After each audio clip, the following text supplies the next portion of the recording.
on January 6th, and we have spent the last 3 years arguing about whether or not it technically constitutes an insurrection.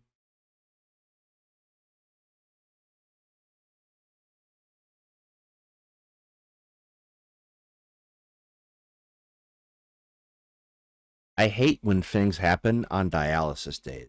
So yesterday was a dialysis day, and yesterday was Trump's attempted assassination day. And I hate when those things happen because the smart thing to do is to hop on and give your unfiltered thoughts because everyone's going to be looking for someone to say something. However, the responsible thing to do is to not say anything because you don't know what's happening yet. And that was yesterday in a nutshell, is nobody knows what's happening. And everybody was talking, and I think Brooks might have been a little alarmist yesterday, to be perfectly frank. It was not a good day yesterday, one way or the other.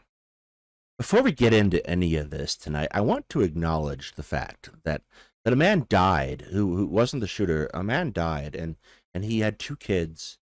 He was a firefighter, and I mean, people are posting things on Twitter of him not being totally nice, but his family's still gonna miss him. And his name is Corey Compatore. Or rather, it was.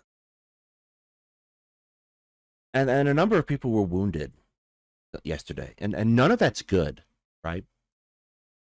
None of that is okay.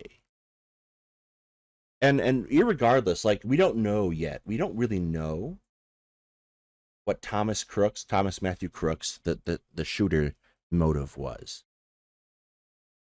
You can't tell what his motive was from his political registration. You can't tell what his motive was from a donation to Act Blue.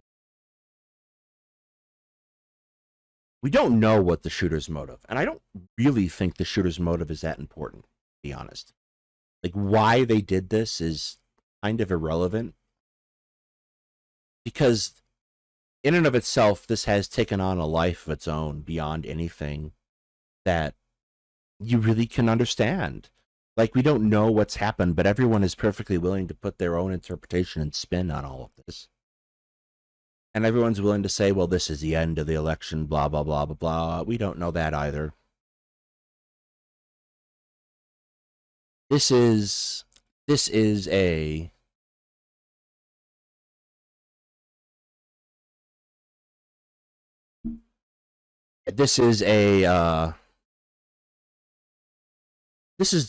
a difficult time. But it's not where this began. Like, everyone is pretending that this is something new and horrifying.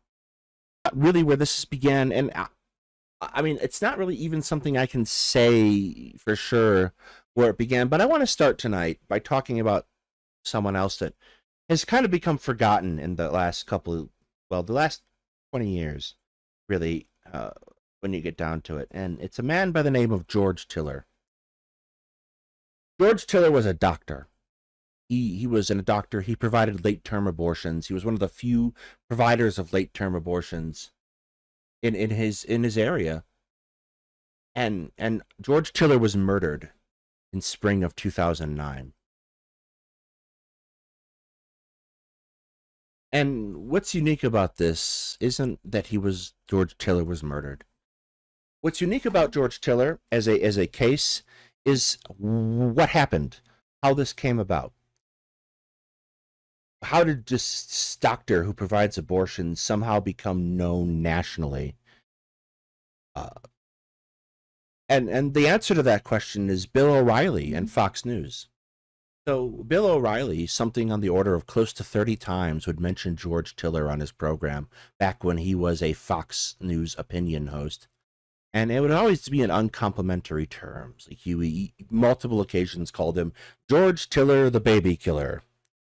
And he repeated this. This became a catchphrase. In fact, it was repeated by a member of the House of Representatives. And George Tiller was just this doctor, just this man who, this cable news host, focused all this ire on and talked about how George Tiller was killing babies and murdering them. And he talked about terms of how George Tiller would kill a baby if you were slightly depressed or what, and over again. And his point was hammered home. And then one day, George Tiller was shot in the head by an anti-abortion activist. And that's a nice way of putting it, because we put these things very politely when it's a right-winger. We put these things very politely with an American conservative that's doing it. That's an anti-abortion activist. What it is a terrorist, really, right? Come on, it's a terrorist. And this is kind of before we were talking about stochastic terrorism, this happened. And everyone at the time was like, I think Bill O'Reilly kind of bears some blame for that. Because Bill O'Reilly's sitting here and talking about how this guy repeatedly, again and again and again, is murdering children, how he's protecting pedophiles. It's a playbook you might recognize if you've been listening to trans dialogue in the United States recently. It's the same playbook. And political violence isn't new. It didn't just pop up yesterday. And I know that sounds absurd, but it kind of feels like it to some people, apparently. Like you had the interminable spineless little, I shouldn't swear as much, I'm a YouTube partner now, spineless little individual, Wick TV, getting on and going, political violence is not acceptable, and picking his little fight with Destiny yesterday. And that was hilarious in and of itself, because Wick, whenever he wants to substitute his lack of personality, he just yells and screams. I mean, he did that yesterday, and so that was fun. But political violence has been a factor in American life for quite some time. The Pulse nightclub, that was something that's happened. It affects so many people in our community. It was here in Colorado. Not Pulse. Pulse was Florida. There was that nightclub here in Colorado. See, they're all bleeding together. And it's not uncommon. It's a thing that continues to happen again and again and again.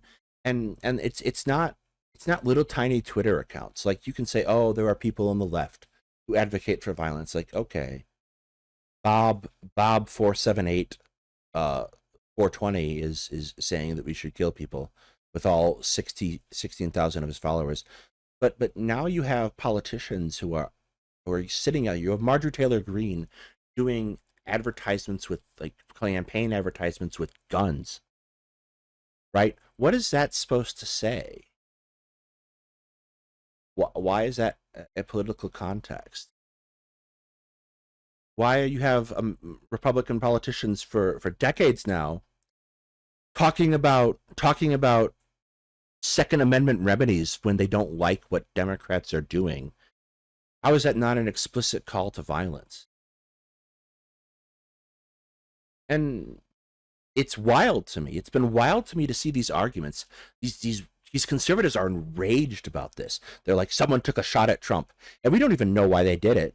But everyone's saying, well, it's very clear that the Democrats have been saying that Trump is a threat to democracy, and that's irresponsible. Is it? I think that argument's silly. If someone's a threat to democracy, maybe we shouldn't be saying, well, we should beat him at the ballot box. Maybe we should going, that person should probably be arrested if they're such a threat to democracy. But is that really the same thing? I don't think so. On the whole, I can't think of too many times where a Democratic politician has said, you know what we should do? We should turn around and start killing Republicans. I can't think of when that happens. But I can think of plenty of times when a Republican politician has implied that we should start harming people that don't agree with them. How many trans people have sat and watched CPAC speeches where various anti-trans activists, and we're calling them anti-trans activists again, get up and say we have to destroy the trans agenda. What's the trans agenda? We have to stop them from transing the kids. What are they doing? What are they doing to kids? and this rhetoric, and we've turned the concept of pedophilia into a political slur. I'm sure that was well advised. That wasn't a problem at all, but here it is. And these are the people who are lecturing us.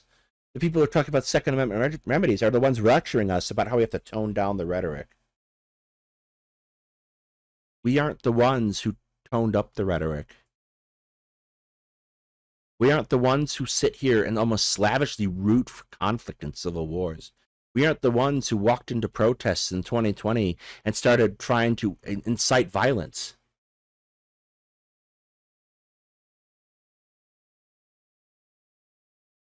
So here it is. The leopards eating face party has been releasing leopards into the wild for decades, hoping that they're going to eat people's faces. And now one of the leopards has eaten the face of the leopards eating the face party, and they're outraged and shocked, and suddenly the leopards are a problem. All these leopards are now an issue. And we, you and I who have sat here saying, please stop releasing leopards, now are being told that we must clean up the leopards. I don't think so. If the rhetoric has to be toned down, it needs to start at home for the conservatives. Because we have been saying, please don't do this. Please stop talking about shooting us now for decades. And now, all of a sudden, I cannot help but notice that it's a problem when it's done to Trump. The governor of Michigan, there was a plot to kidnap the governor of Michigan. And they said, oh, you're overreacting. Shouldn't call that terrorism. No. That's outrageous. Groups stormed the Capitol building on January 6th, and we have spent the last 3 years arguing about whether or not it technically constitutes an insurrection. We have a Supreme Court that's perfectly happy to completely trash the Constitution anytime Donald Trump asks them to. They had a whole amendment designed to keep men like Donald Trump from taking office. Oh, you got ahead of me here. Thank you, NJD, for the 10 gifted memberships. And we will talk about that in a hot second. You have a whole group of people trying to argue that oh, January 6th was not that big a deal. This is the end result of that. It's not the rhetoric about Donald Trump being a threat to democracy. Donald Trump is a threat to democracy. That's unequivocal. And we should do something about that, much more severe than voting him out. We have an amendment to the Constitution that says if you committed an insurrection, you cannot hold federal office. That should be the end of the discussion. Why is he on the ballot? But here we are.